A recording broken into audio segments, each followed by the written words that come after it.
Technology overcomes learning gaps in the Pacific Islands. Welcome to VOA Asia Weekly. I'm Chris Casquejo in Washington. That story's coming up, but first making headlines.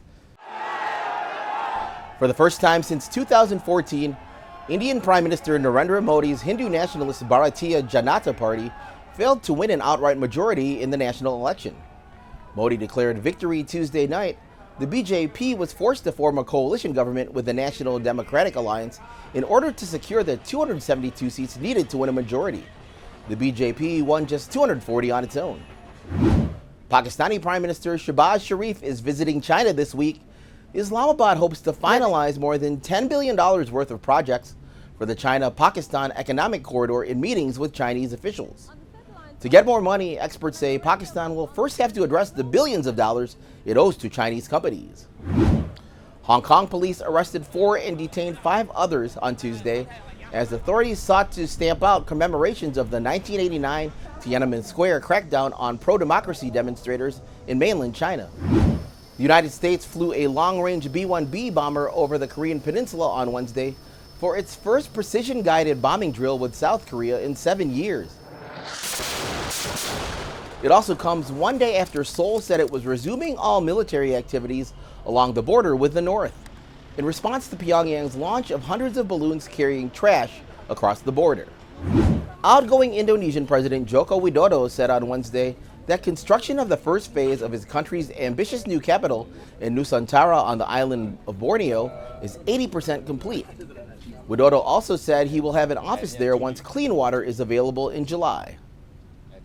High school students who identify as Pacific Islanders have one of the highest dropout rates in the United States, according to the National Center for Education Statistics. VOA's Jessica Stone introduces us to an immigrant teacher in the Commonwealth of the Northern Mariana Islands who is aiming to change that. Let me know if you need any help with using EarPod. 30-year-old Ria Nathrani has yearned to teach since she was a young girl, newly arrived from India to CNMI, the Commonwealth of the Northern Mariana Islands, a U.S. territory in the Pacific. So I would line up my dolls every after school and pretend that I was teaching a class of students. These days, her classroom is full of other teachers trying to learn how to overcome the barriers of educating students in the Marianas, where 38% of the population lives in poverty. And tropical storms can cancel school for months at a time, even postponing the 2023 graduation ceremony at Marianas High School. They are not really thinking about education at that time. And then when we finally do get back to school, we have this huge educational gap with where we left off a few months ago and where they're expected to be by the end of the year. Nathrani believes technology can help close that gap.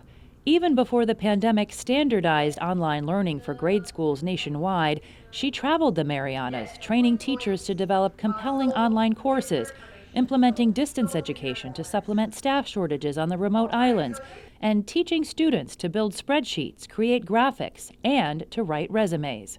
If Dr. Nathrani never actually became a teacher, she never taught in Hopwood, I don't know how I would, or how me and my peers would kind of like adapt to the ongoing society that we have and the development of technology. Masunder will enter college in the fall and is considering a career in education.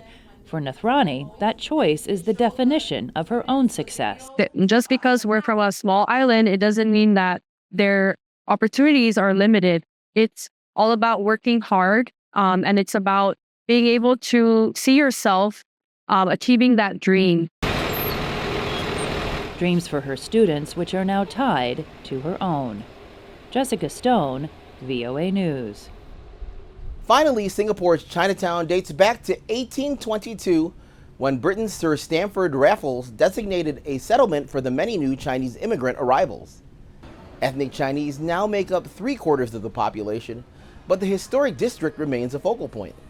Today, Chinatown is a hub for Singapore's many visitors. It's also home to many family-run businesses like Tong Hang, which has been serving pastries since the 1930s. To watch more Chinatown past, present, and future stories, visit voanews.com/Chinatowns. Thanks for watching VOA Asia Weekly.